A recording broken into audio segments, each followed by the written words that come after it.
Hello everyone and welcome to the top 5 episode of the Captain Fizz and Mask Guy podcast. I am Captain Fizz. And of course, as always, I am that Mask Guy, El Hombre Loco Enmascarado.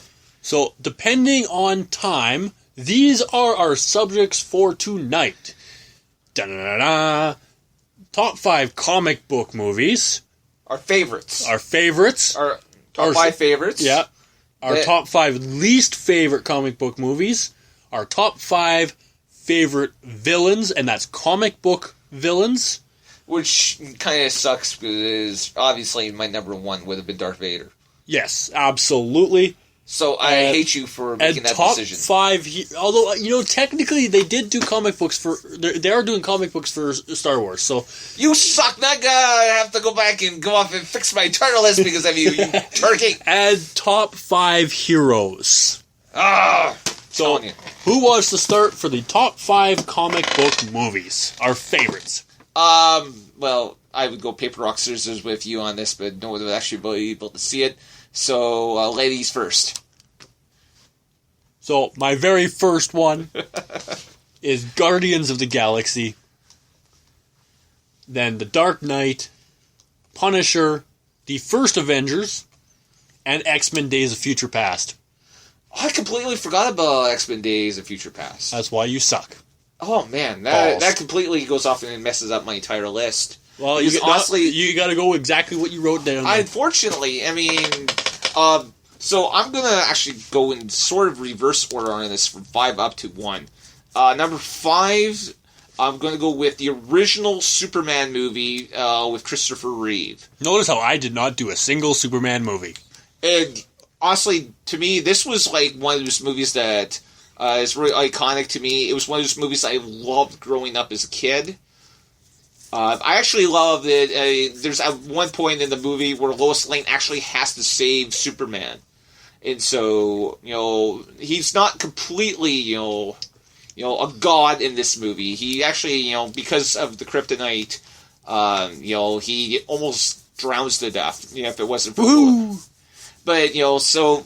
The end of Superman. And so this was one of those movies I watched probably, at least 100 times throughout my childhood. And so, it had to be on this list. Number 4 for me was the 1989 version of Batman with Michael Keaton. Yes, that was a classic. And, to me, it was great. Michael Keaton went off, and I know there was a lot of backlash at the time because they went off and they hired a comedian to play Batman as opposed to, someone who would have, looked more the part. However, when the movie came out, people to this day refer to Michael Keaton's Batman as being one of the best. They go off and usually there's a debate amongst a lot of people who did Batman better, whether it was Christian Bale or Michael Keaton. I happen to think Michael Keaton was a better Batman. I will actually second that thought. It's just this time only. And the only reason why this movie isn't higher up in my list is because of Jack Nicholson. I did enjoy his Joker. Honestly, I felt he tried to make the whole movie about himself. He was so egotistical about this that in the movie, the posters and everything, his name appears over top of the movie. So that kind of tells you my opinion on Jack Nicholson, who is a great actor, but, I think he's a bit of a prick at the same time. Yes, I agree. Number 3 is The Dark Knight with Christian Bale. And the reason why I put this above, the Batman from 1989 can be summed up in 2 words. Heath Ledger. His Which Joker, is why mine is at number 2. His Joker was incredible. And unfortunately, the amount of work in it, may or may not have caused him to go to an early grave. But it did lead to him to winning an Oscar after he died. I just felt that this movie was really a complete package. The only part that really frustrated me about this whole thing was that they went off and they killed off Two-Face at the end of the movie. I understand why they went off and went that direction, But you know what? I mean, especially where it led into, The Dark Knight Rises. But, honestly, I thought that this movie was, it was great. And the only downside was Two-Face, because I would have loved to have seen Two-Face being used again later on. A lot more, yes. Number 2 on my list is The Avengers. This was great. I've heard, dads refer to this as going to be their children's, version of Star Wars. And the first one really said, it really, it was really hot.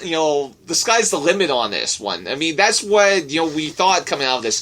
Joss Whedon, who I've often went off and raved about, went off and not only directed it, he also wrote it. It was a really great story. It was a really great movie. And I loved the direction that they were going with this. Unfortunately, I think Avengers 2 kind of was missing something. And you could kind of tell that by the time that movie came out that Joss Whedon was kind of burnt out.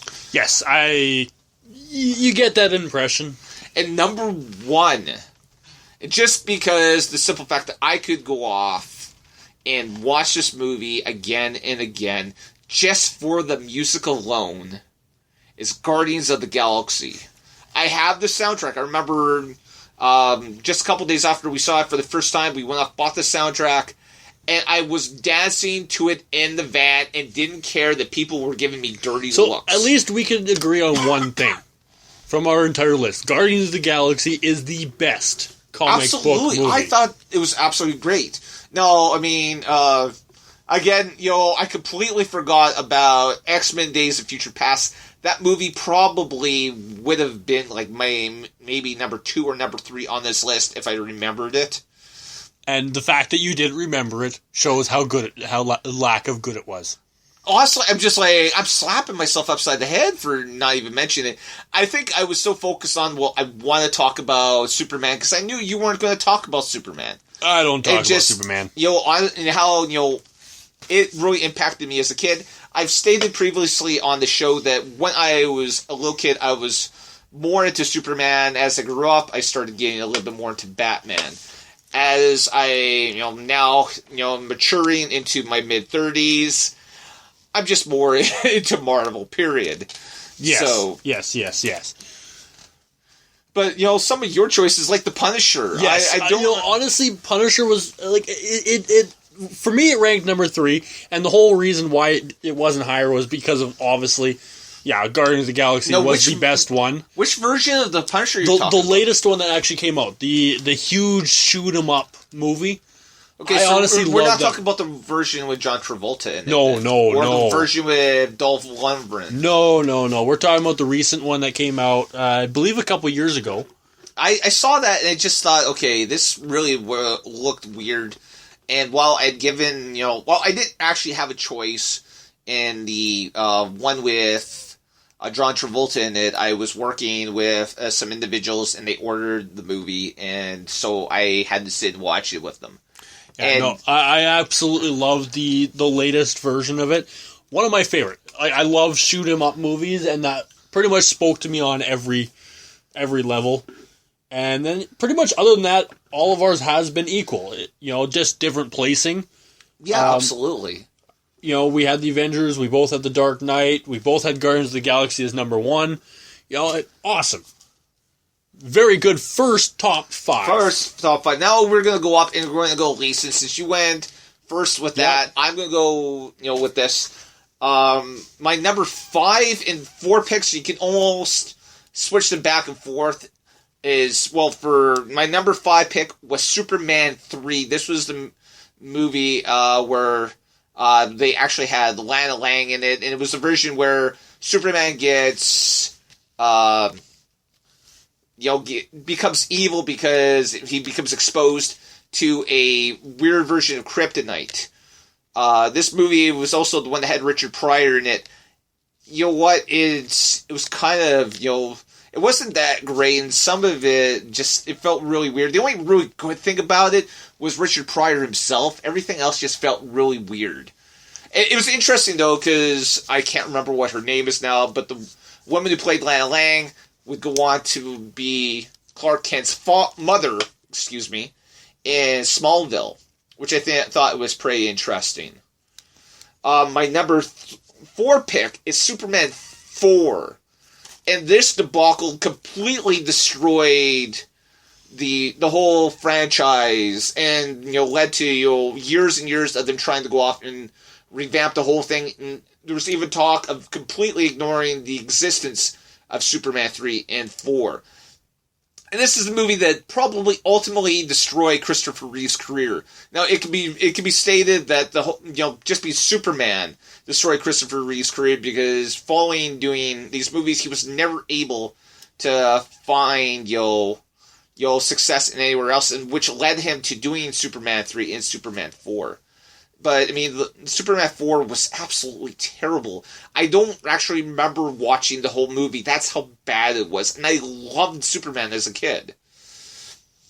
So actually, this movie should probably be higher up in my list. But there's some other movies that resonate with me more, that I actually remember more, that have to go higher. Spider-Man 3, the last movie featuring Tobey Maguire. This thing was bad on so many levels. All I have to say is Peter Parker dancing. If you've seen the movie, you understand what I mean. It was really just stupid. I didn't understand it. And the fact that, they killed Venom off in this movie. They went off and killed off Harry Osborn. And at the end of the movie, we kind of get this bittersweet ending where Peter Parker and Mary Jane Watson, who had broken up, sort of embrace each other at the end. And I remember seeing the movie in the theater. And I won't go off and repeat exactly what the guy next to me said as he got up, but he went off and more or less said, "What the frack was that? Worst comic book movie ever." It was, and that was pretty much the sentiment. I remember seeing this movie. It got like 4 out of 5 stars in our local newspaper. And I went off and saw this like, oh my god, this is the worst of the 3 movies. What the heck were they talking about? It was absolutely terrible. Number 2 on my list. And the thing that, made me truly despise it. Now, it was tough because there had to be one X-Men movie on here. And I honestly had the choice whether it was going to be X-Men Origins Wolverine or this POS. And of course I'm talking about X-Men 3 Last Stand, which was terrible. The fact that, going back, I discussed this on Sunday's episode. Part of the reason that this movie was so terrible was that, the original director went off and left.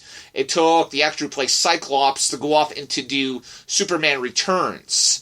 And so they went off and had to do, instead of going off and going with what originally would have been a movie about the Dark Phoenix saga, they gave this piece of garbage. Which, honestly, Xavier's killed, Jean Grey's killed, Cyclops is killed, and it was absolutely terrible. And thankfully, they went off and brought, just last year, X-Men Days of Future Past, that went off and completely deleted everything that was done in the original 3 X-Men movies and Wolverine, the origin. So I'm kind of thankful for that.